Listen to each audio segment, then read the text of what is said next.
दीने इस्लाम दा वेख गलबा करन मशवरे सारे काफर रल के खत्म करन हातर दीने मुस्तफा नू कीती सारियां सोच विचार रल के मलिया मेट कर देवो इस्लाम बिल्कुल आखिर काफरां कीता इकरार रल के कहंदा दुखिया एक मुठ यक जान के मुसलमाना उत्ते करगे वार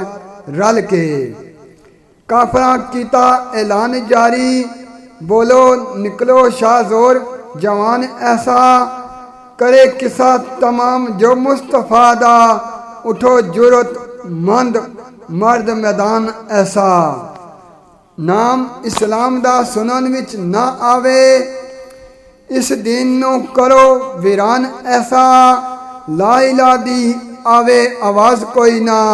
दुखिया मिट जावे मुसलमान ऐसा कतल करसा मुस्तफा नू मैं आखिर करदा उमर ऐलानी उठिया उसे नाल लहरांदा तलवार नंगी दिल विच करके अहदो पैमान उठिया मारन लगे काफर खुशियां नाल नारे वेखो जुरत मंद मर्द मैदान उठिया है पर खबर नासी दुखिया जालमा नू उमर हक अज सीने संग लानी उठिया पाक मुहम्मद नू कतल करने उमर चाही हुई नंगी तलवार चलिया जोश नाल लहरांदा शमशीरी अपनी उसे नाल करदा मारो मार चलिया अगों रास्ते विच एक शख्स मिलिया पुछन लगा दस किधर अज यार चलिया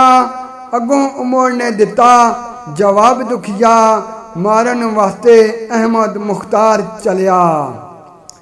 नबी दे पाक दरबार अंदर उमर बड़ियां मुहब्बतां नाल आया जिसनू मंगया सी आका ने रब कोलों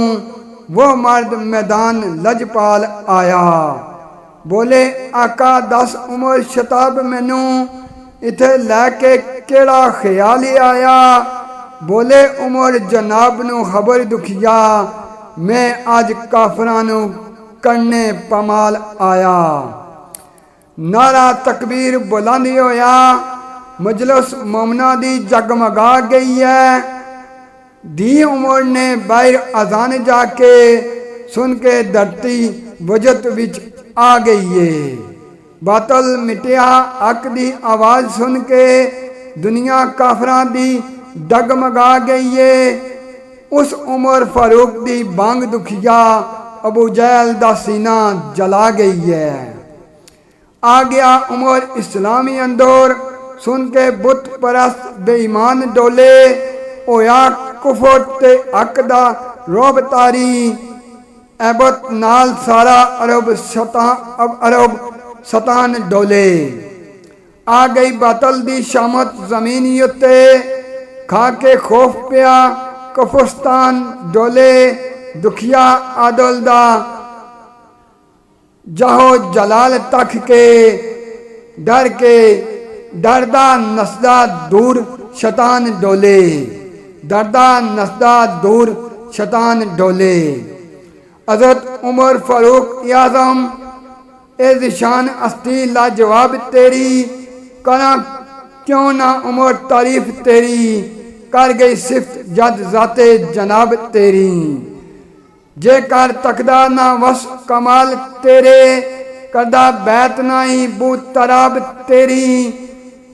जड़ दीन दी दुखिया मजबूत कर गई वाह वाह कुव्वत है इब्ने खताब तेरी वाह वाह कुव्वत है इब्ने खताब तेरी।